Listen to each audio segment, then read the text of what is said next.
Welcome to the swamp!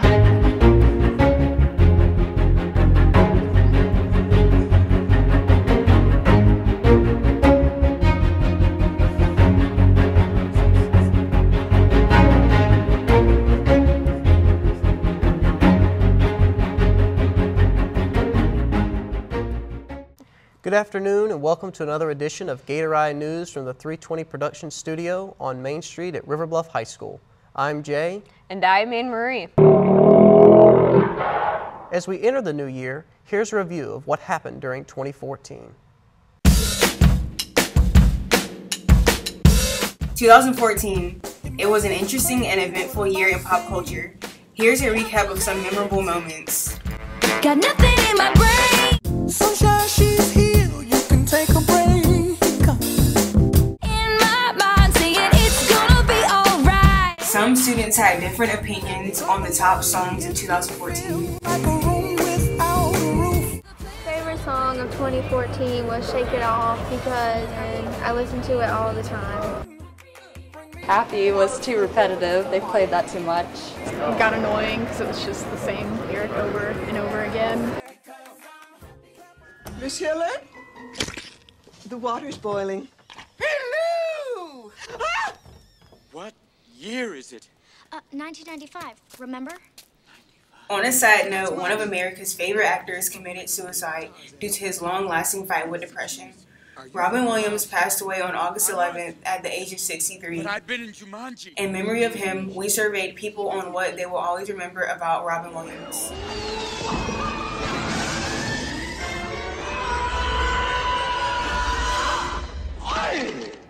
I liked Aladdin when I was younger. Ms. Doubtfire for sure. I grew up with that movie, so it was really funny. My favorite Robin Williams movie was Good Will Hunting. Elsa? Do you want to build a snowman? One of the most talked about movies in 2014 actually came out in 2013. This movie was Disney's Frozen. It's a good movie, but everyone's like obsessed with it, so I liked Frozen. In 2014, Frozen became the first billion-dollar movie produced by Disney Animation Studios. It brought in more than $1 billion after opening its final market in Japan in March of 2014. Do it for the man. I ain't gonna do it. Do it for the man. I ain't gonna do it. Do it for the man. I'm gonna do it. Do it for the man. In 2014, Vine became one of the most used apps among teens. Vine brought us viral hits like the infamous Smack Him. I have a Vine account, so I watch them a lot. I don't make them, I just watch them.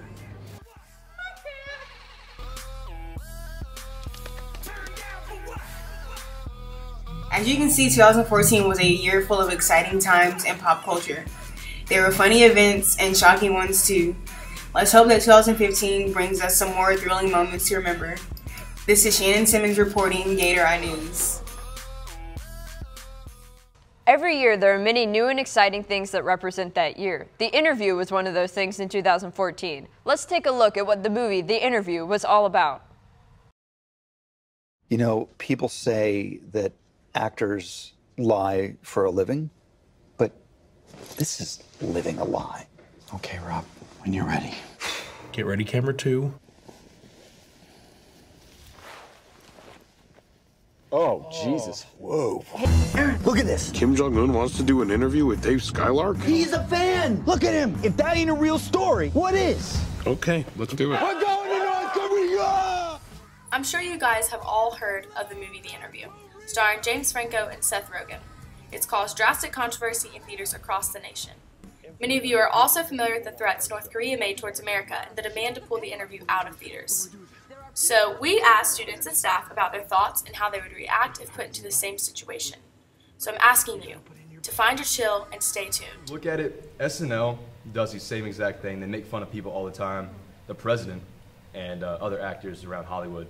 But you also look at the fact that movies such as White House Down and Olympus Has Fallen blow up the White House all the time, and you never see anybody complain about that. I mean, it's Hollywood. People do it. They try to make money. So it's a little bit irrational, I think, and it's kind of ridiculous that he's doing that. Chris Rock made fun of 9/11, and it was, to me, I was like appalled as an American, but I saw an article on it later, and he was saying if we can't laugh at things, then we're not going to be able to ever have comedy, because that's what we make fun of, is things from the past. I mean, people make fun of many different things, and it's hurtful to some and not to others. So, would you be offended if you were the president and they had a movie about you being blown up, or because that is extreme? It is, but there has been long histories of things being blown up in movies, and people being killed in movies, and it's all a portrayal of it's just non-reality. It's people's creativity just coming to life. That's what we do in this class, media technology and broadcasting. Broadcasting is more news, but media technology is all creativity, and you're coming up with things that are not reality. Sometimes you take reality and change it a little bit, but most of the time it's just something that's been made up. It's just called creativity. So, what age group do you think is appropriate for this movie to be viewed? R, because he's got cursing and it's got inappropriate scenes, I guess. And maturity level is better off for people that 18 and older. Adults find it more funny, and adults that are, teenagers that are becoming adults, I guess.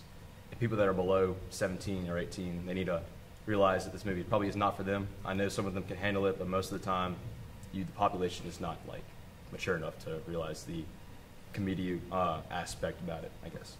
Okay, so do you know anything about the Guardians of Peace? I have heard that the Guardians of Peace are the group that put the threat against Sony, and that they were the ones that they leaked a bunch of information about Sony employees, and they're the ones that were putting the threat against the Sony company. The interview brought $5.2 million into the box office and $31 million online, making it Sony's most successful online movie. You can see it on Netflix, Google Play, YouTube, and at the Nickelodeon Theater in downtown Columbia. Overall, this movie was made to entertain and not to offend anyone. I want to remind you this movie is rated R and viewer discretion is advised. This is Allison Pierman with Gator News. Awesome. Yeah, thank you. Thank you.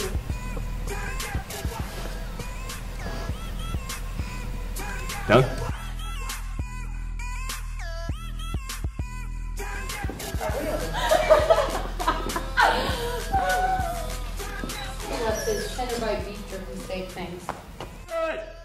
Back-to-back road trips. Yes, sir.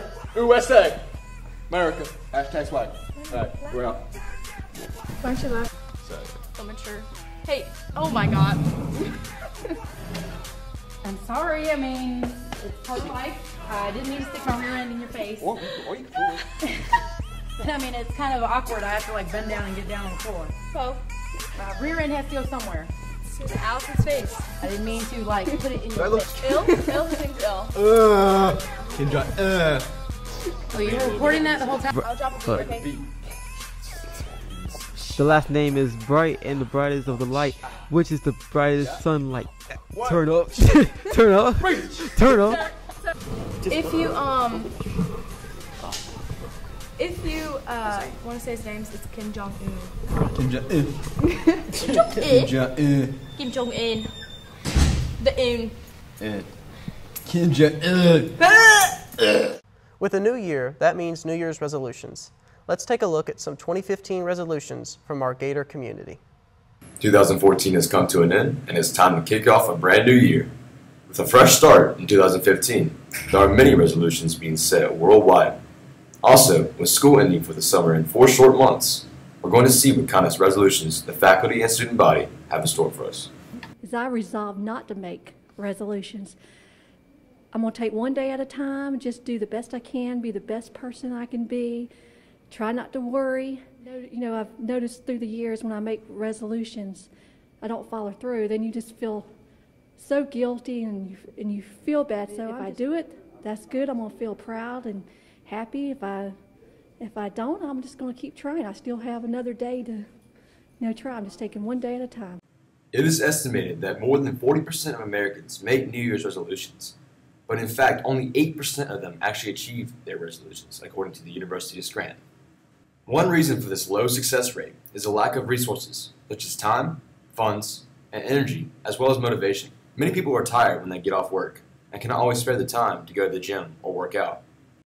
All right, my New Year's resolution is to do better in school because it's important in life.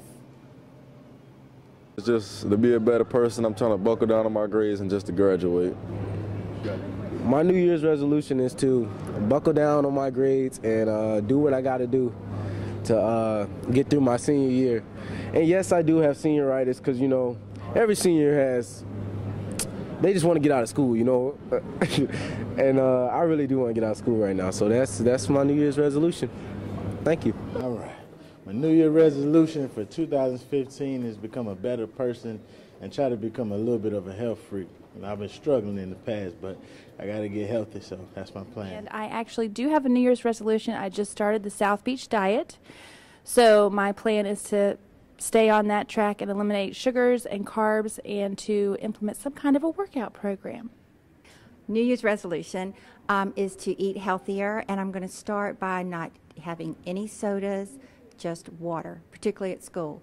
Coffee and water, that's it. And I'll go on from there. After hearing some of the resolutions the students and faculty had, the main goals of the 2015 year seemed to be eating right and getting healthy, implementing some sort of workout program, and getting more focused on school or becoming a better person in general. Healthier foods, such as ones that are organic, are significantly higher in price than ones that aren't. 1 gallon of organic milk costs $4 more than one that is non-organic. That amount can add up quick and can result in more money spent each year. Fast food restaurants such as McDonald's and Cookout offer their food for low prices, which attract many people. The average American will eat 40% of their meals outside of home, which creates an ongoing struggle for those trying to eat healthy. Whatever your resolution may be, we urge you to try to strive and complete it. This has been Jake Lane from Gator News reporting. Thank you for joining us here on Main Street. I am Anne Marie. And I'm Jay. And we'll see you next time. Enjoy your day the Gator way.